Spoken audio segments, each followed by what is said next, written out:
Hi, I'm Amber. Hi, I'm Takiya, and welcome back to the Table Read. Today we have our very first guest. You've probably seen her in shows like Cruel Summer, Private Practice, and most recently, Chicago Fire. The amazingly talented KaDee Strickland. You're Kate. very generous. Thank you for having me. We're I'm very moved, and I'm probably a little more hormonal and emotional than I should be doing a podcast. But I know that this is just very touching to be your first guest. We thought it would be fun since all three of us are from the South to play a little game. It's like this versus that, but country versus city. So you have like a few options and just pick between the two. Okay. The first one is sweet tea or coffee. If I'm in the South, sweet tea. But Okay. if I'm not, coffee. Do you like iced coffee or hot coffee? Usually hot, but when it's hot outside, I'll definitely rock a nice coffee in the afternoon. Never in the morning though. It's always got to be hot coffee. Beach or mountains?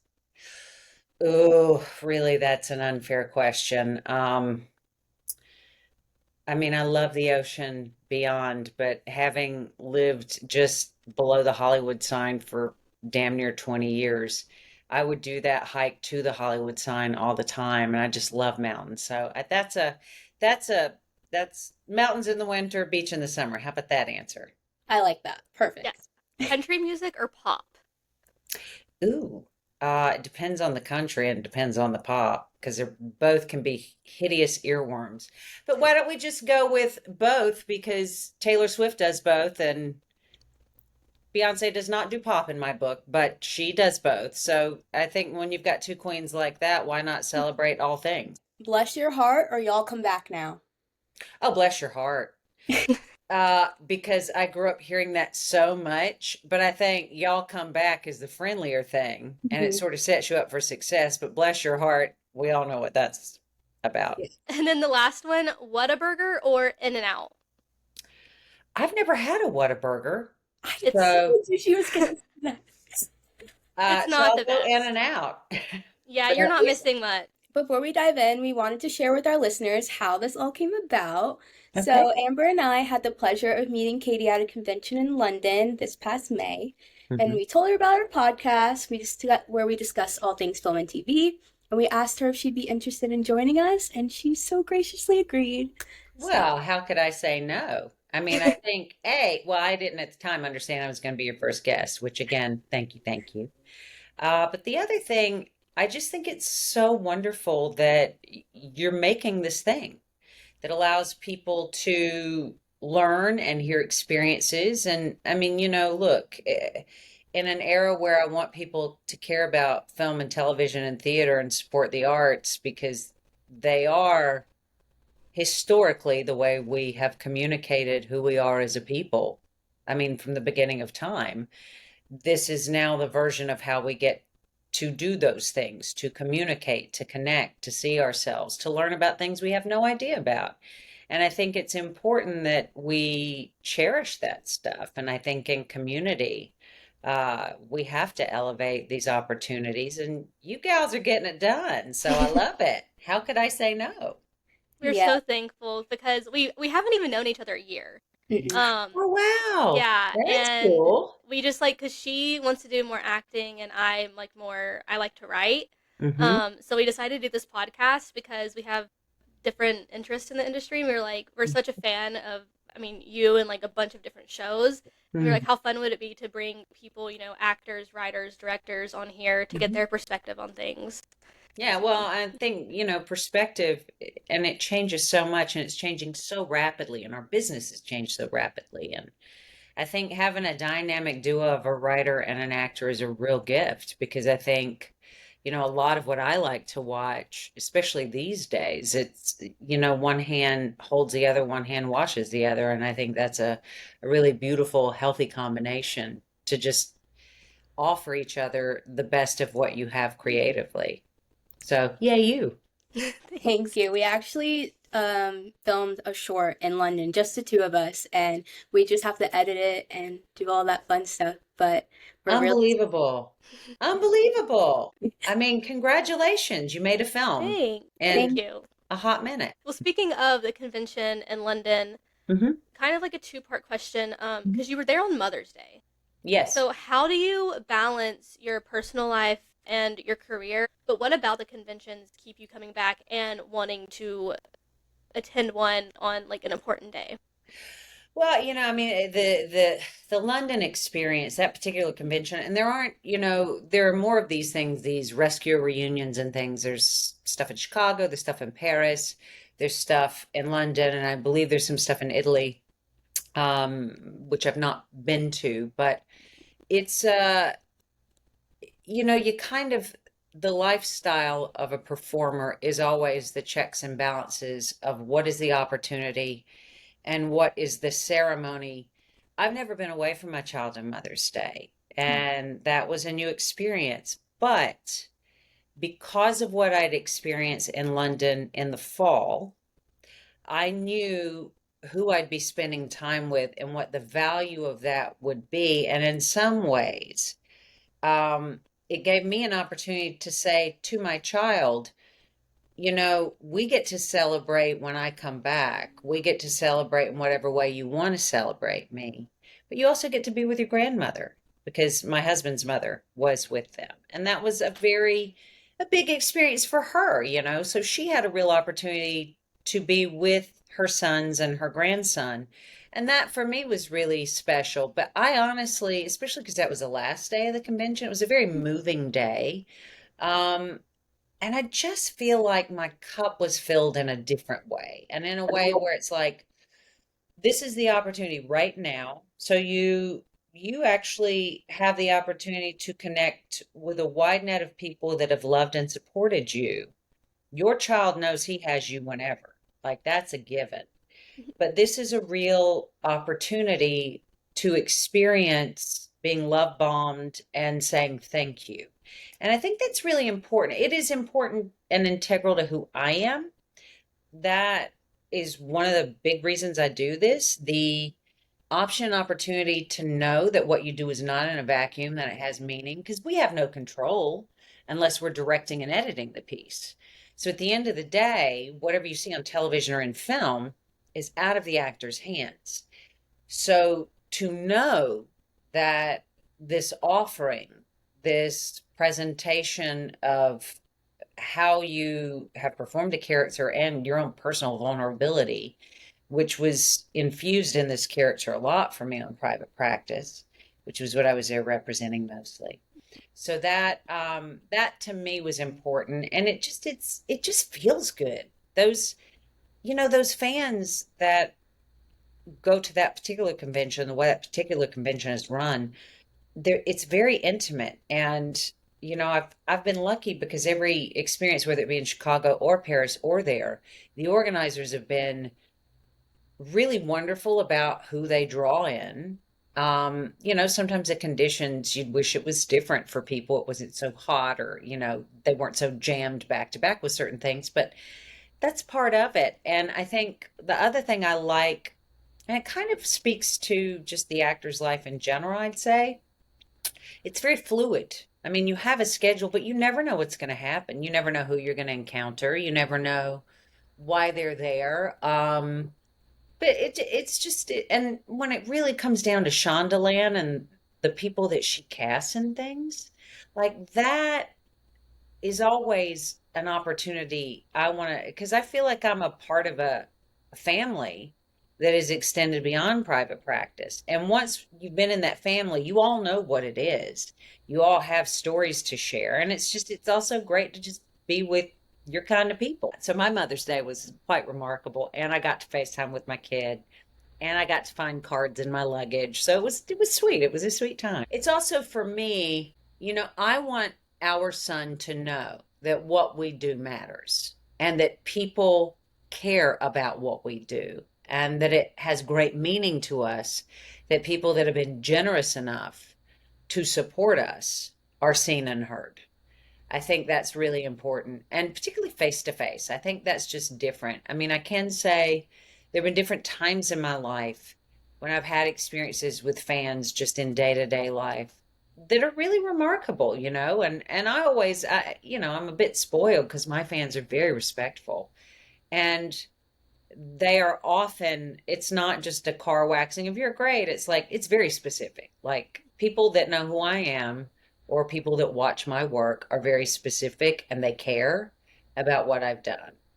And that has great meaning to me. So I would never turn away from that opportunity, unless there's some major event for my child that I can't miss. If it's for me, if it's Mother's Day, it's like, all right, you know. I love that. Speaking of like storytelling, how does the nonlinear storytelling affect your performances? Like, if With you were film and shooting, television. yes, like shooting private practice, were there ever any scenes or that you had to shoot out of order, and did it kind of like mess you up a little bit? It's all the time, but it's like you're responsible to that. You are, I mean, the only one that to memory we shot almost entirely in order was Did You Hear What Happened to Charlotte King? That was very conscious on the director's part, the unfolding of that being a certain way. For the most part, that episode was almost exactly as written in order. And that was really wonderful. It was intentional for the cast to have their experience of reacting and responding in real time to sort of that event. And it was also just for me, it was very helpful because I had an easier time tracking things. But that's also your responsibility. And frankly, with rewrites and things, you can't get locked into anything because things change like that. I did a show.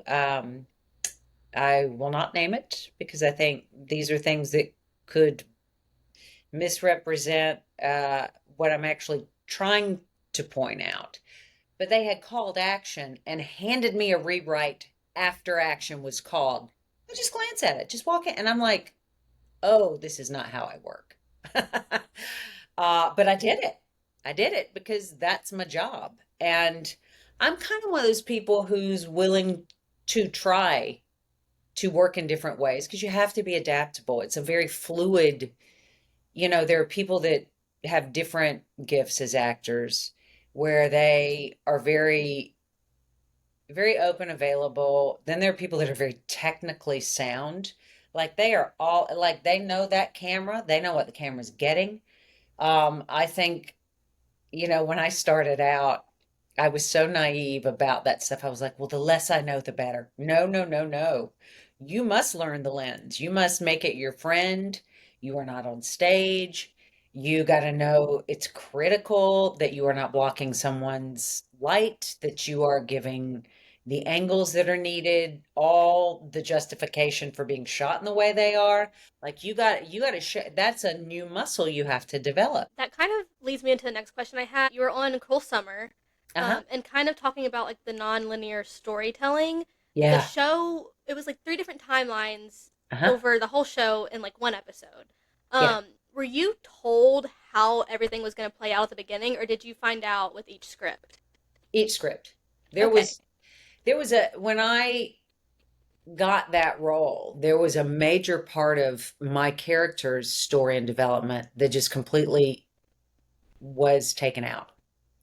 And it was probably one of the bigger reasons I was excited to explore the character, in addition to the obvious, which is that I was going to be with Griff and Paul again, which I just couldn't believe. And Bill Purple, who had directed an episode of Private. So, and he was our producing director. And, of course, being a part of something that Jessica Biel has produced had meaning to me because she's a sharp gal. And I thought that I loved the first season and I thought those performances were incredible. Andrea Anders, who could not be more of a beautiful artist and woman and just very cool chick. I loved what she did on that show. And I thought, wow, they give it to everybody. They give everybody a seat at the creative table. It doesn't matter if they're the adults or the kids.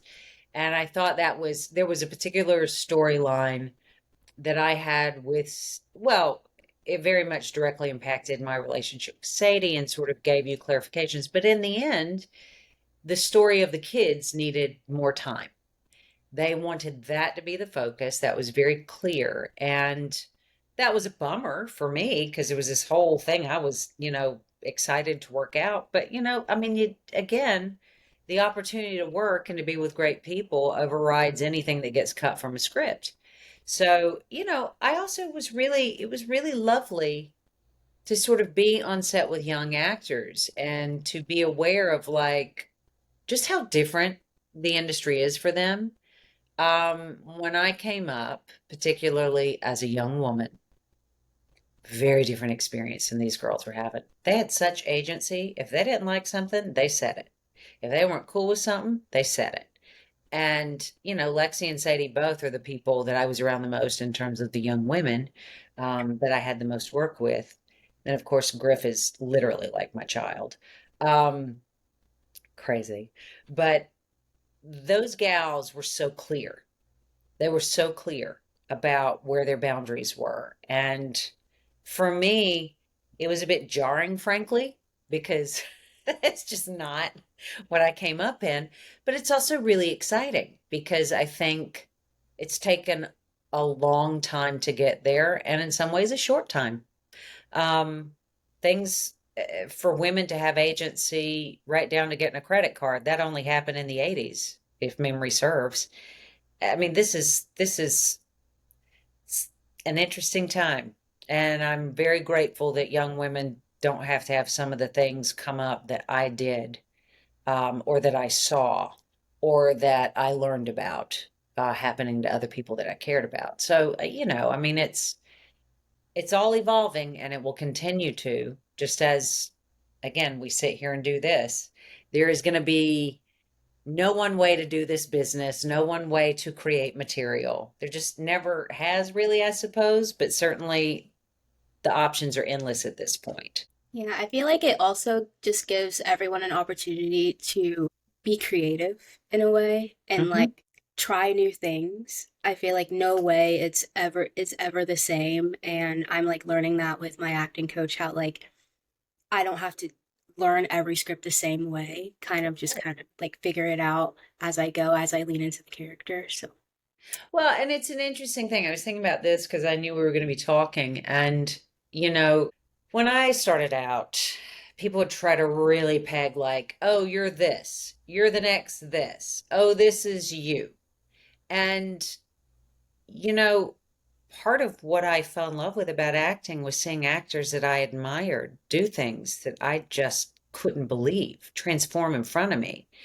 And now that has been less imbued with the goal. People want you to just be the thing. And I remember listening to, I want to say it was Octavia Spencer was on, I can't remember what podcast. She was being interviewed a few years ago, and I was going to the mountain to do a hike.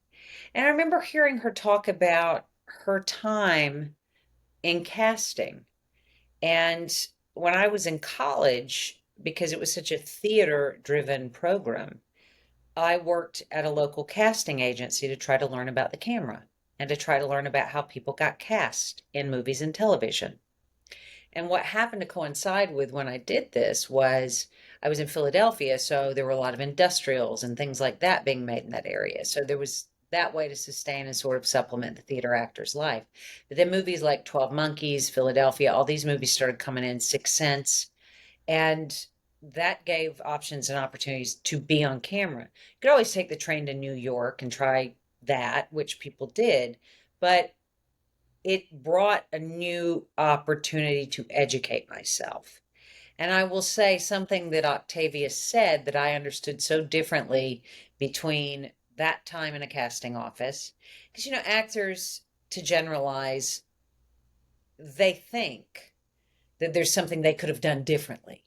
If I'd just done this, if I'd just done this, if I just do, and believe me, if I watch my work, I still to this day, a decade later, I'm like, wonder why they used that edit. That edit doesn't make any sense. You know what I mean? Or, God, I wish I'd tried. I wish I'd known then what I know now. You can do that and you can basically run into a wall all you want to. It doesn't help you grow.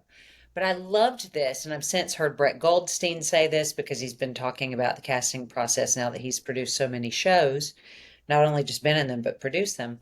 They've both said the same thing. And it's so true, I think, which is that you just have to do your version. Because at the end of the day, honest to God, every job I've not gotten, when I've seen the performance of the person, I'm like, oh, that was so not my idea. That is so, and I stand by my idea. And the more I've gotten clear about that, I mean, there's a reason like people do Streetcar Named Desire and there's so many different versions of it. Do you know what I mean? It's not meant to be a binary performance. I think it's meant to really just every idea should be specific, should have to do with the artist performing it. So I guess in some ways, yes, it's this version or that version, but at the end of the day, I think it's about your voice. And the thing I always say to my husband, particularly if we get into an audition, I always say, do you see a person? Because that to me is more important than like any big swing choice or whatever. You got to do the tone of the piece. You got to know what the audience is for the piece. You got to know if you're reading for this genre or this particular type of material, that it's going to call on this part of your instrument to have this type of thing or that type of thing, whatever you're going to put in the sauce, so to speak. But at the end of the day, if it's not coming from you, if it's playing to the idea of something someone wants, or you think someone wants, or you think is the way that, well, they're giving me all these clues. Clearly they want to see that.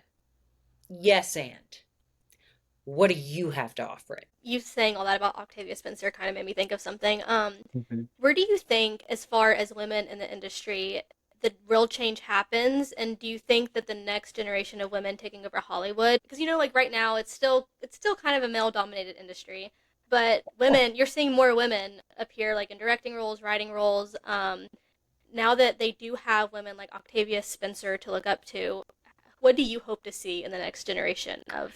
Well, I just want people to make shit. My hope is that, look, I mean, I don't want to get political about it, but let's be quite frank. It is up to us right now to make sure that the continuation of stories with import be told. There's the other obvious nature of like the valid argument of pay and opportunities and things like that. But I mean, honestly, I've been so lucky in terms of the working environments I've been in because there are so many women involved and so many women very respected and women that have been hard fought. Yes. And, I mean, they know their lane and they know their offering and they're happy and proud to do the thing. Um, it really kind of comes down to you just got to do the thing. And if and this is rich coming from me because I'm not a producer yet in my life. I'm not a writer yet in my life. I'm not a director yet in my life. I have at multiple different junctures been given the keys to that, and either the show's been canceled or has come to a natural end or what have you. I have not made my own content. I'm actually a person who loves to be directed. I'm a person who loves to pick up a writer's words. I'm also, if I'm being fully honest, not a person who feels like I want to say something until I'm really saying something. So that is the only thing that has kept me back more than anything else from embracing other avenues. But I can tell you, like, I had the fortune when I was on private of working with Regina King, who for me has been always one of my favorite actors to watch my whole life. Whenever I saw her, there's something about her humanity, her artistry, her vulnerability, what she has to say, whether it be in comedy or in drama. It's always a point of view that just hooks my heart and hooks me with every ounce of me. Like I'm in. And nothing from that time, I mean, there's so many things from that time, like it's endless, the gifts that being in Shondaland gave me. But her time shadowing a director, because she was on a very successful show at the time, and I feel like it was either coming to an end or it was about to, and she was really developing her directing, that impulse in her. So she was shadowing a female director on our show, and it happened to be for an episode that was focused on my character for the final season, the one where I am in Trendelenburg and have the triplets rather. And I had a lot of time with her because she was on set the whole time, and I pretty much was on set the whole time. And we became very aware of one another's humanity. And we are very similar creative creatures, I would say, in the way we like to work and the joy we take in working. And I respect her as a mother. I respect her as a creator. I respect her as a person. She's just a remarkable human being. And what I've seen her do since that time, and when I think about how I found her as a performer in my youth, that's the stuff that I want to see more women doing. And I think that's, the shoulders of giants is a real thing. And what I will say that is very important to me going forward as women continue to create and find their voices and make stuff. Know the shoulders of giants that you stand on. Know who came before you that earned that right for you. There is a privilege that we are a piece of, that we hand down to those new generations, that is a privilege. To be able to do the thing that you love in life, like regardless, to me is a thing to be marveled, whatever the area that is your offering to humanity. And my hope is that we can, as a generation of women creatives, continue to remember that that's equally important to the number of followers that you have, the number of outlets that people are watching you do this or that on. I mean, it's because that is a part of this job. And I can tell you from deep personal experience, I've been blatantly told I've lost roles because of the number of followers I've had. That's a hard thing when that's not the thing that made you want to be an actor. It is a part of being an actor now. And it's also one that I'm still not very good at. And that's okay. I do the work that I love. And if people want to come on and they're curious, because you guys know I'm not terrible with my social media stuff. And a friend of mine said to me recently, they were like, oh, just hire someone to do it. And I thought, well, but yeah, I don't have those kinds of fans. Like the hire someone to do it aren't the fans that I have. I have fans that actually want to know I did it. Or at least that's how it felt to me up to this point. I will never say never about anything, but I can certainly say, I mean, it's just, it's something I feel a little, maybe that is the homegrown in me where I feel like it should be personalized, but again, you got to ride the wave that you're on and be adaptable. So I'll never say never, but it's interesting. It's so crazy to me, the whole like followers thing, because it's like being an influencer isn't the job. Like the Not as an acting and the actor, craft. it shouldn't Yeah. be. It There are shouldn't be. influencers. There are Um influencers. That is a and career. And I hear, my God, my son's now going into middle school and he had his fifth grade graduation, which was like, oh my God. How did that happen? But also how amazing. And one of the things that they did at the graduation is they did this very sweet montage of all the children from a baby picture to their current picture. And oh, I mean, they had the music going. It was, it's uh, always the music that gets you. oh, yeah. Well, yeah. I mean, music can create any mood you want. It's wild. But one of the things I thought was so interesting is the kids either put, something they're good at, what they want to be when they grow up, or who's been their biggest influence.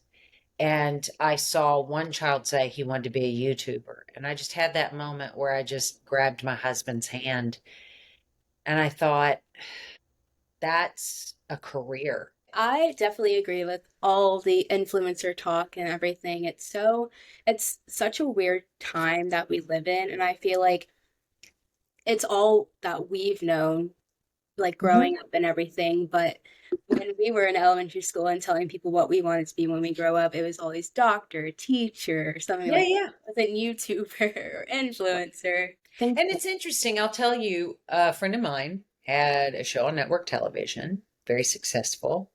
And the network said, no, you're going to hire this influencer, not an actor. So you have all, and of course, in my defense of the people that work very hard to build a career as actors, I immediately go, somebody audition for that. Somebody spent hours of their life preparing for that. Some casting director believed in the actor they wanted to support, and someone said, no, you must hire this influencer. And that influencer rightfully took the opportunity. What also happened was, because they are not a trained professional, and because whatever they had going on in their life, they were doing drugs and they OD'd in their trailer. Maybe they were scared. Maybe it was overwhelming. Maybe they were an addict. I don't know. And ultimately, it doesn't matter. What I do know is that when this producer told me that, because she was like, oh my God, I had the craziest thing happen. I mean, when did it become this? We're talking about a very successful show with a lot of audience. And I had great empathy for this person, because I thought, you were invited to this party. You bit off far more than you knew how to chew. You're not a technician of this. You don't understand what the job is. I don't fault you for the opportunity, because probably somewhere in you, this is just more of what you want, but you don't know what you're doing. And it's not to say that person couldn't learn, but their intention was not to be an artist. Their intention was to be an influencer. And for whatever led them to that moment, and who knows, maybe the gift of all of that, when you negate the people that didn't get the job and all of that other stuff, maybe that was a wake-up call. Maybe that person is clean and sober now. I don't know. When Shonda came to you with Charlotte's sexual assault storyline, and you said, of course, but you wanted her trauma to stay with her the entire time. Was there ever a time where you kind of like lost the plot and you were like, okay, let's bring it back in a little bit? Or was it pretty linear, and were you like pleased with the writing and everything? Those writers were so generous and they were so open. I mean, the beauty of the table read, really, with any show, because honestly, they don't really do them as much anymore, especially with a well-oiled machine show. But Shonda always did them. And that was one of my favorite days. I mean, it's catch-22, because you're like, oh boy, I could really use a nap. And that's usually what most of us used our lunch for. Or you would look at it as an event. And sometimes you would, I mean, more often than not, you wouldn't have seen the script until the table read. I mean, those guys in the table reads, they were our favorite times, because not only are you sitting there eating and reading and laughing out loud, you were literally breaking bread as you broke the material. And that was another opportunity. Like, you've done the table read. If you have any notes, that's your opportunity as an actor. You better pay attention to what's happening. And if you have an idea, that's when the writers are open and available. That's when you take it to Shonda or whoever's episode it is. Ultimately, the discussion comes out of that. But if you don't take that opportunity, don't be throwing something in later. Because those scripts, particularly network television, they're pretty locked.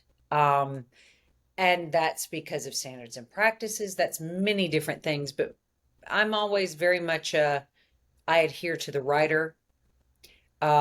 The writer has put the hours in, they have put the time in. I was trained that way. It is how I feel best as a performer. If I'm going to show where it's fluid, then I'm going to be fluid. If you want me to improv, if you want me to sort of adapt in the moment, great. But the character is anchored by the writing. I just want to say, first off, I mean, your performance as Charlotte in general, like, incredible. But your performance during her assault storyline, I give you all my flowers. It was heartbreaking. Thank you. I like dreaded getting to the episode because I was like, it's just going to shatter me. But I was just wondering, because it was such a heavy storyline, how you emotionally prepared for that over time, because it stayed with you, so it was something that you kind of had to carry.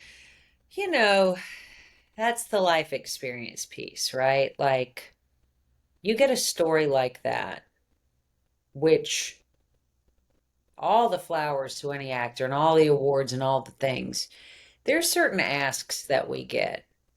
And if you say yes to this lifestyle, and you are as fortunate as I am to have someone trust you with such a profoundly important story, you show up. And that is going to stay in you. It's going to stay in your cells, the homework. It is not difficult because it is make-believe. It is important because it is the outlet with which people can reflect and heal. And I knew the healing opportunity because I knew that one thing we were doing was carrying it forward.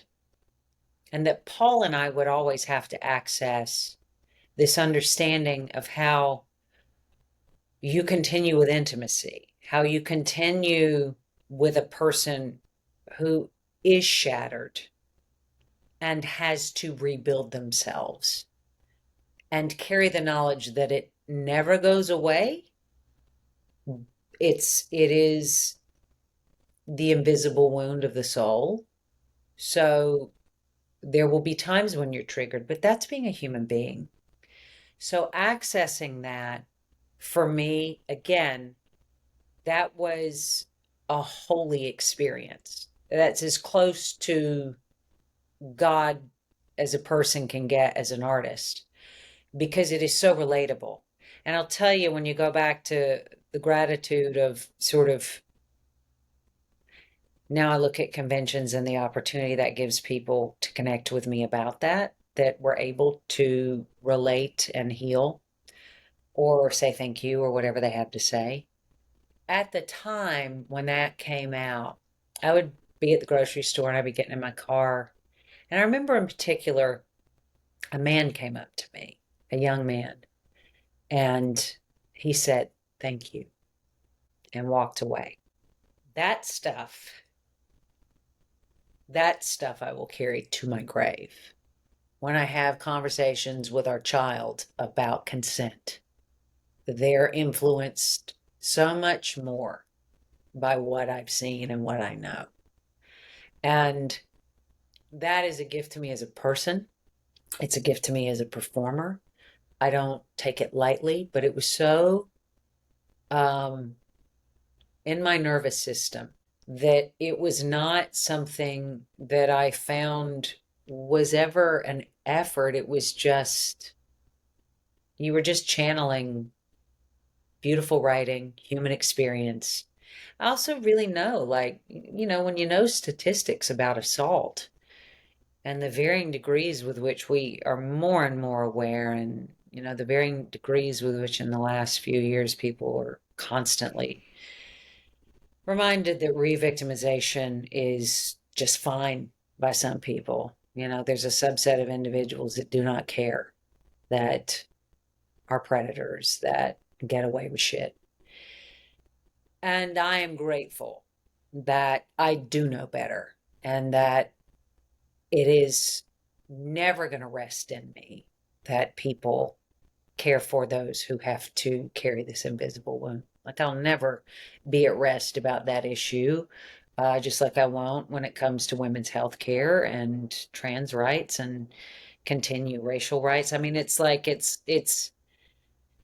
yeah, I have a strong point of view is a very good gift as an artist. And I think it's a must. But I was handed the keys to the kingdom on that. I mean, it's like it would have been a shame for me not to really just take in and channel. Your silence is your sickness, just like they say in program for Alcoholics Anonymous. That stuff I feel is very true. I think if you do not utilize your opportunity to stand for something, this is the moment where I don't want to look back and go, I just didn't do anything. Because it is, I mean, look, it's vulnerable to talk about your miscarriages and to talk about, that's not a character. Nobody's writing that for me. This is what happened in my life. And this is why women's health care is so important to me. Amongst, the obvious, which is that I have a vagina. And, when you sit down and you tell your kid, you were born with more rights than me because you're a white male. That's dumb. Yeah, kid, it is. It doesn't make sense, does it? But it is true. And therefore, you need to behave very respectfully of being an ally to a lot of human beings. In the vein that I'm not telling him who to be, because I know what he stands for. I know what his empathy is. I know how he's been raised, and I know how he moves through life. So, to that degree, I hope that the influence I have is a positive one in modeling for my kid or for anyone who doesn't feel they know how to utilize their time or to advocate.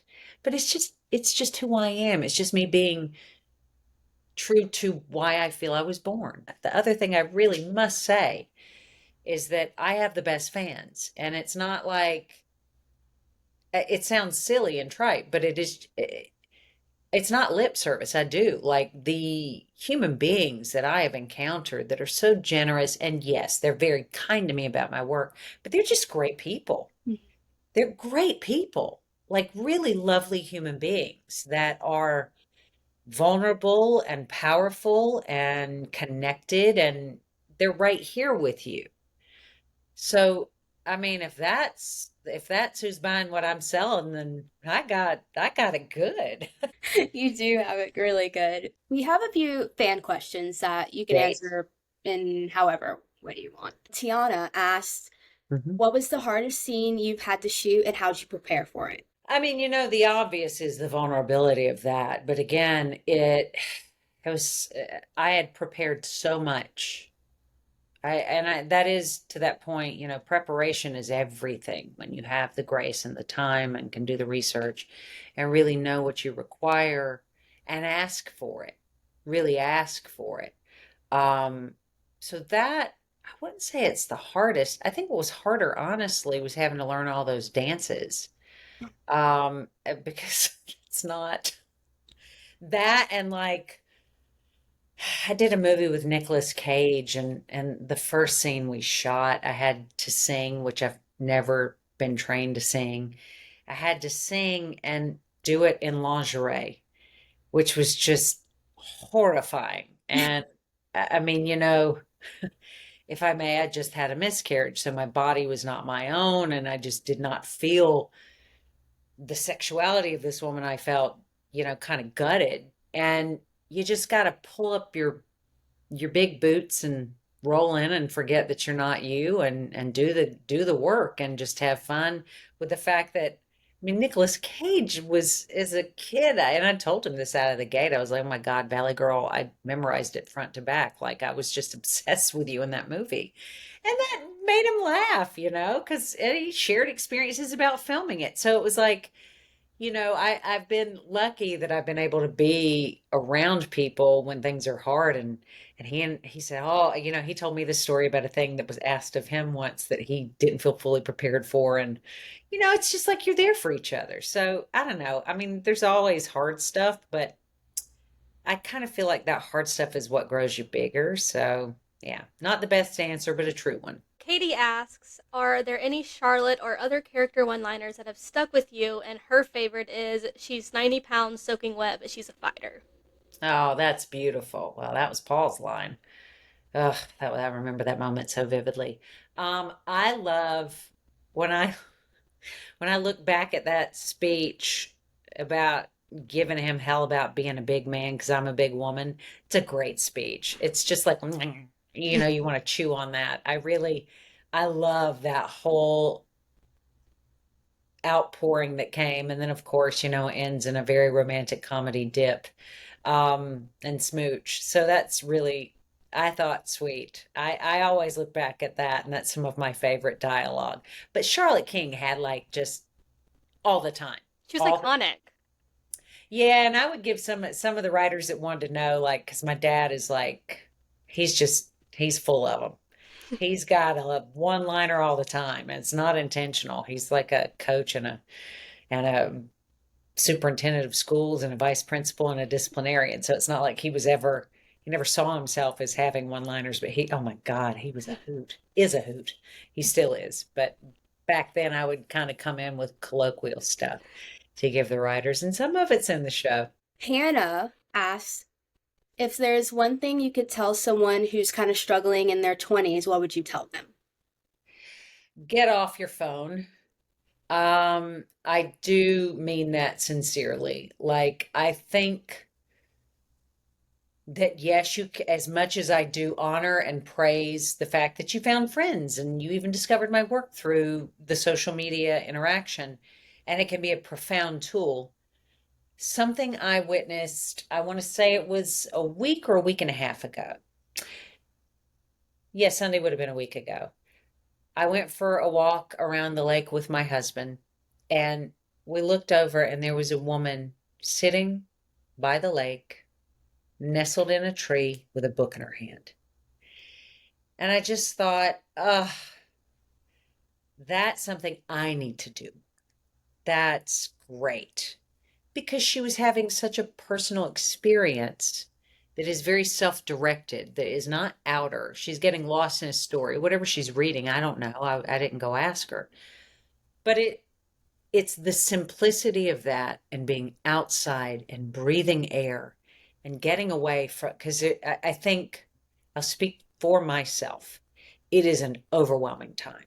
The amount of horrific things that we're constantly being inundated with, things that change on a dime, things that are not positive for everyone as a community, things that can really spin you out as a human being are thrown at us consistently. And I feel like also, just frankly, to personalize it more, not just in your 20s, but as a woman, keeping your eyes on your own paper, to quote something I heard Laura Dern say, is the advice she would give herself, or anyone else. That's a great piece of advice, because I do feel that the experiences are very individual in life. And if you can stay within your own truth, I feel you will have more joy, and you will have actually more of what you want. And I will also say the thing about putting your phone down is meet people. I mean, one of the things that I and some of my contemporaries have often talked about is, I'm sad for the younger generation to not know what it's like to be approached in a coffee shop or at a restaurant or a bar by someone seeing you and being interested in you and coming over and saying, "Can I buy you a drink? Can I buy you a cup of coffee?" Just being interested in another human being, not scroll, scroll, scroll. What don't I have that that person has? That person looks amazing. I don't look like that. That person has this in their life. I mean, there's the comparison thing can be so overwhelming, I think. And I think in your 20s, when frankly, you have the keys to the kingdom, you have agency. What you have is just not so much wisdom that you're afraid to take risks, but wisdom enough to know that this shit turns you on and you need to go for it. And I think that's the beauty of youth and the beauty of young adulthood, the do it of it all. And I feel that embracing the opportunity to just do it and not have the wear of, well, I learned that lesson already. Why am I repeating it? Learn the lesson, have the experience, and also just like take care of yourself. Like, figure out what self-care is. It's never too early to start that. It is just, self-care is huge. And I think as women, to generalize, it's very easy to get caught up in using that nurturing quality to care for others and to ignore yourself. There has certainly been, with my generation in particular, the selfless act is a big one. So I think it's really important to focus on self in a self-caring way, not in a selfish way, but a self-caring way. And learning where those boundaries are for you in your 20s will only make the rest of your life better. That was great. I feel like everybody should listen to that. Yeah, I was like, okay. What is your favorite thing that you've kept from set? Oh, from set?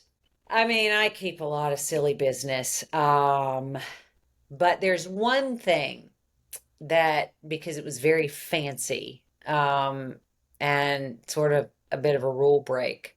One of the things that I love, I mean, I have my business cards from Oceanside Wellness, which is like, that's so like, I mean, I love that I have the Charlotte King card. It's so funny to me.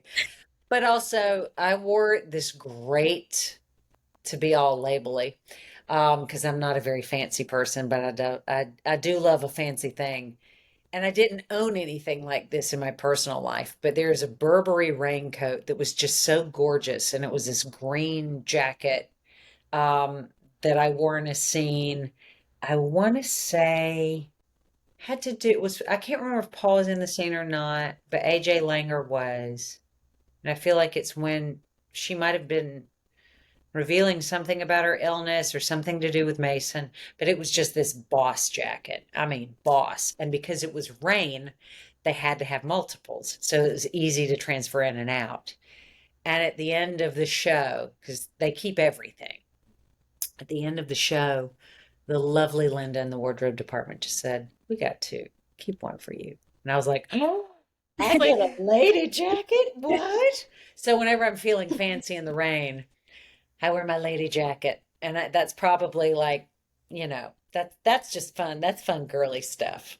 I love taking it too. So Well, I mean, I so am not the person who just walks out with stuff without asking. So I love it when they do give it to you.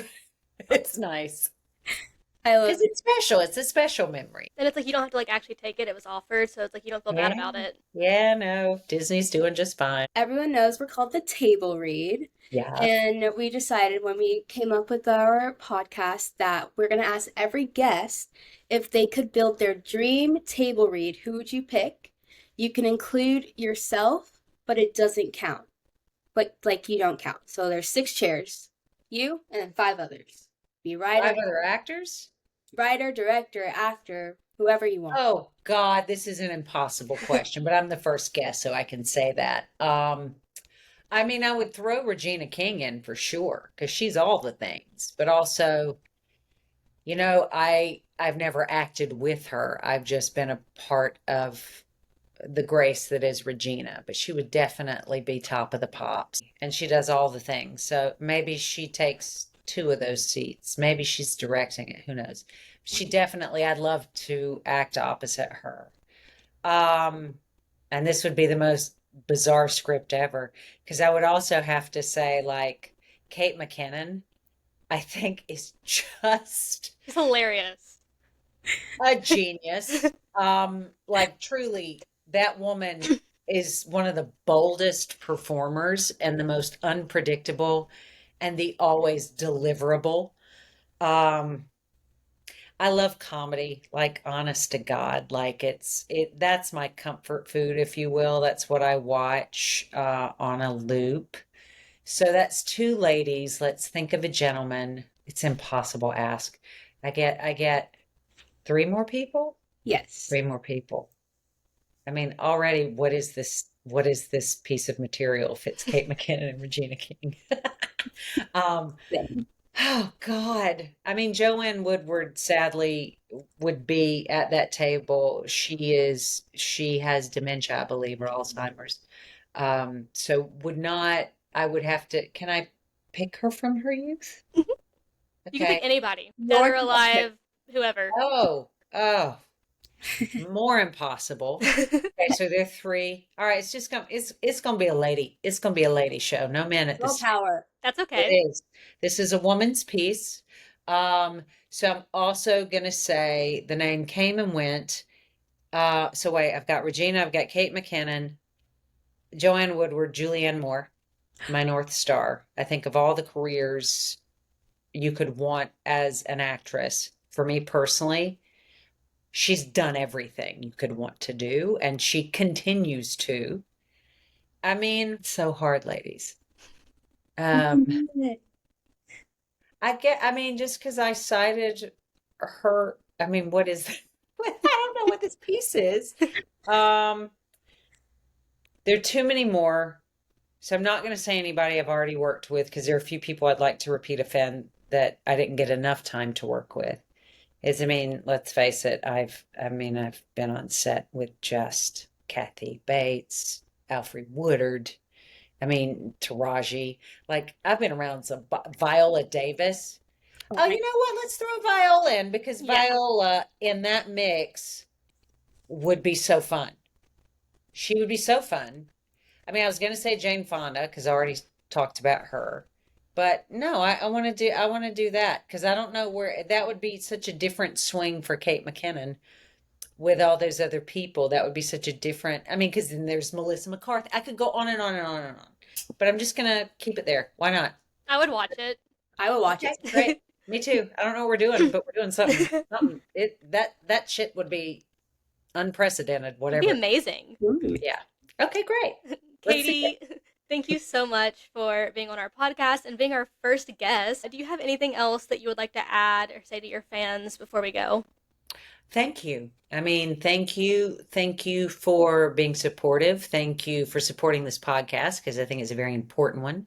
I like seeing the young ladies and the young folks coming up next, doing some really helpful shit. Because I think this is, where the pot gets stirred. I think this is where you throw your ingredients in and see what comes out of it. And I think it's really just, I want to congratulate both of you and thank both of you for asking me, but B, doing it like you're doing it. You're creating. And I think that has so much power. And it's only going to support you going forward with whatever you choose to do next. This will only elevate whatever else you put out in the world. So, because I think community is what we all strive for. And I can say to my fans, thank you for letting me know that something I've been a part of has created community for you or has reflected something important to you. So, why didn't I say Whoopi Goldberg? Because I've worked with her already. She would have been there too. That sort of, and I say that because I think there is something mentoring about these moments. And she was a mentor to me and continued to be kind to me. And I think she is changing the game with what she's doing in women's sports. And let that be an influence that you can have a certain lane that you're in, and then you can be creative in a different direction. And it still empowers creative women. And I know that is part of the bent of this podcast. So I will be a little more singular there. But I just want to say thank you. Like it's a big thank you. Because without you, I don't get to do the thing I love. So thank you. Thank you guys so much for tuning in. And again, huge thanks to KaDee Strickland for being our first guest on the podcast. Be sure to follow us on all our socials for BTS and for info on upcoming episodes. See y'all later.